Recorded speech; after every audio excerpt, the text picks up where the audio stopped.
এই পথটা কোথায় যায় সেটা যতটা গুরুত্বপূর্ণ নয়, বরং এই পথ ধরে হাঁটার অভিজ্ঞতাটাই বড় কথা। এখানে নেই শহরের কোলাহল, নেই ট্রাফিকের হর্ন, শুধু আছে প্রকৃতির ছোঁয়া, নীরবতা আর এক অন্যরকম প্রশান্তি। দুই পাশে মাঠ, এক পাশে ফসল দুলছে, অন্য পাশে সবুজ ঘাসে শুয়ে আছে একটি গরু। মাঝে মাঝে হাওয়া আসে, সেই হাওয়ায় পাতাগুলো নেচে ওঠে। গাছের পাতায় সূর্যের আলো পড়ে চকচক করে ওঠে, ঠিক যেন সোনার মতো ঝিলমিল করছে মাটির উপর। এই রাস্তায় কোনো তাড়া নেই, ধীরে হেঁটে গেলেই দেখা যায় কত কিছু চোখ এড়িয়ে যায় প্রতিদিন। এক বৃদ্ধ ধীরে ধীরে হাঁটছেন, তার হাতে লাঠি, চোখে দূর অতীতের স্মৃতি। একজন নারী কলসি কাঁখে নিয়ে ফিরছেন নদী থেকে, তার পায়ে আলতো ধুলা, মুখে সন্তুষ্টির ছায়া। রাস্তার পাশের গাছগুলো যেন যুগের পর যুগ দাঁড়িয়ে আছে, তাদের ছায়া পড়ে রাস্তায়, আর সেই ছায়ায় বসে বিশ্রাম নেয় পথিক, হয়তো স্কুল থেকে ফেরা শিশু কিংবা ফসল কেটে ফেরা কৃষক। শুধু মানুষ নয়, প্রাণীও যেন স্বস্তি খুঁজে পায় এই রাস্তায়।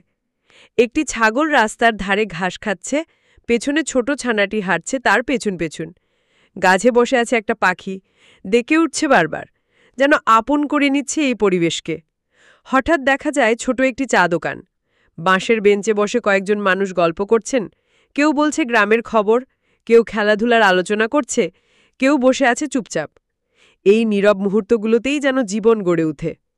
রাস্তায় হঠাৎ বৃষ্টির ফোঁটা পড়ে, সেই বৃষ্টির গন্ধ, মাটি ভেজা এক অপার্থিব ঘ্রাণ, হৃদয়ের গভীরে গিয়ে পৌঁছায়।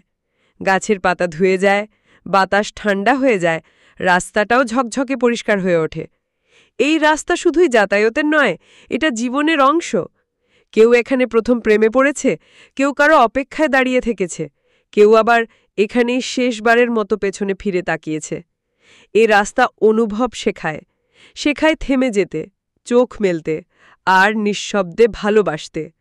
আপনি যদি কোনোদিন ব্যস্ততা থেকে বেরিয়ে একটু হাঁটেন এমন কোনো পথে, দেখবেন শান্তির মানে আপনি নতুন করে বুঝে গেছেন। এই স্ট্রিট ভিউ কোনো সিনেমা নয়, কোনো সাজানো দৃশ্য নয়, এটা বাস্তব, জীবনের খুব কাছে। আর আমরা ভাগ্যবান যারা এই বাস্তবতাকে চোখে দেখার সুযোগ পাচ্ছি।